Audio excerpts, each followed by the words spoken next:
Thank you very much, guys. We heard from Fragment, but now it's time to hear from Forgiven. 6-0 for SK Gaming on the board. Another victory for you guys. Congratulations, first off. Thank you. I want to summarize the game a little bit. Froggen already gave us a look in. Let's take it back to the early game because you guys got to play your game exactly the way you wanted. Actually, we wanted to follow the lane swap of elements because we knew that they were going to lane swap. They did what every other team do, like place 5 wards in the enemy jungle, so they prevented. But like we just took like an advantage by pushing the lane when the top laner couldn't actually follow under the tower, because if he teleported, he was dead. And like we took the golems and we took anything we could, and then we lane swapped back. And not only that, but also Freddy got an advantage on bot lane. He didn't die, and when he returned top, like he was pretty actually zoning Wicked really hard. Amazing. What did you make of the rest of the game up to that crucial moment that we're going to talk about in a bit? Because Elements was racking up all the kills. Yeah, exactly. Elements, they seem to kind of find the, as Frong already said, they seem to find the engage that were necessary for the comp to exceed. And they were able to get in control of the Drake side. They had a beautiful double kill, I think, with Rumble ult coming in, and basically like zoning SK off of the Drake and get another advantage through that. They equalized the gold lead that that SK was breaking up throughout the early game due to the lane swap and how it went. But they not only equalized the gold lead, but they seem to gain control of the game. And now the game breaking point is coming up. So. Yeah, what happened after is history. Let's actually walk through it with Forgiven. Let's get that replay up on the screen. You guys have an Azir in your team, and Elements decide to overstep their boundaries. Forgiven, run us through it. Let's roll the clip. Yeah, they tried to engage on Reddit. He missed the solo flare. Then we see that Sook can't actually go away from there, and nobody could actually go there and keep me up from doing damage. I land all my ultimate, and then we'll call an engage because Fox had also the flank and he could bait or extend the trade.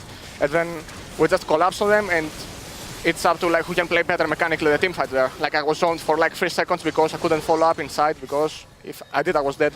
And like Freddy comes back and he like zones 3 or 4 people. Like for me, he was the MVP of the game, even if he got insanely focused.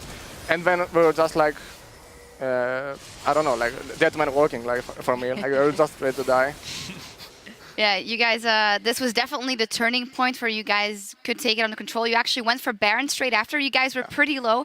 Reckless was actually the only man standing on the outside. If that would have been reverse roles, if you would have been on the outside, would you have gone in more and try to mess it up for them? I don't know. I would maybe try to bait some spells, like something that could actually CC me or keep me in touch, so they could just goal me and burst me in a second. But I think he should have suicided for the Baron there. But in the end, like when I dashed on him and he got almost one-shotted, I understood that he had no power there, so our Baron was ours. But like that call was extremely bossy, to be honest.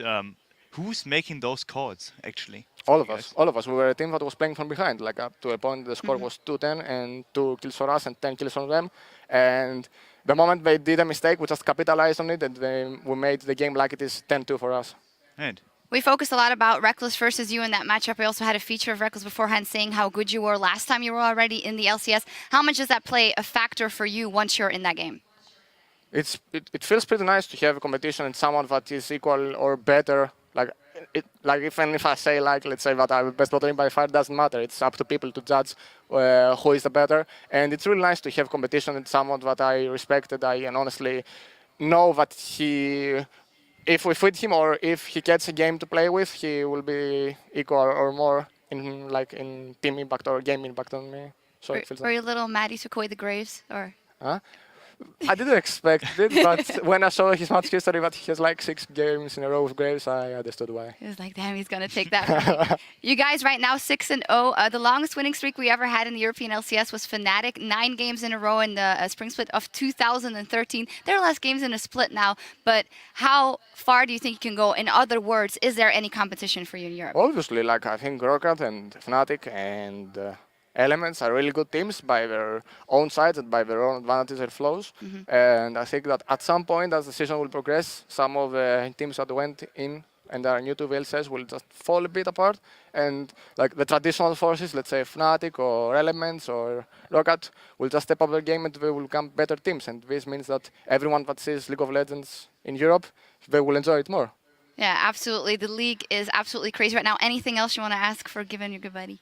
Why did you die yesterday? I don't know. You can't do that, man. You can't do that.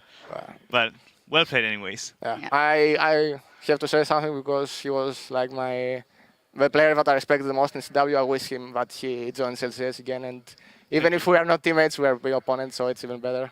Yeah, it's going to hope be you- great, and it might happen. But for now, you guys are in the spotlight. 6-0 SK Gaming Forgiven. Congratulations. Thank you. Fantastic performance. With a third of the split behind us, let's pull up the standings and see where things are. SK Gaming, they still hold first place with an undefeated 6-0 streak. Fnatic are in the number 2 spot at 5-1, with Elements right behind them at 4-2. And meanwhile, Gambit are no longer alone in the bottom spot, where they are tied with Meet Your Makers at 1-5. And of course, we have the Copenhagen Wolves. They're going 3-3 here. It must be good for you to see as well that they are stepping up. Amazing. Yeah, definitely. For me, it's actually a good feeling to see Jambak and Unlimited succeeding again, because these two people, like they helped me grow into the role that I had on Copenhagen Wolves, to help Forgiven grow into a competitive player too. And they basically gave me assistance in a time where I didn't really think I would get any offers. So I respect them highly for the decision making in terms of like recruiting talent. Hopefully I was a talent. But it just makes me happy to see them succeed and actually like being happy about the game again, because wins do that for you. They absolutely do. And while that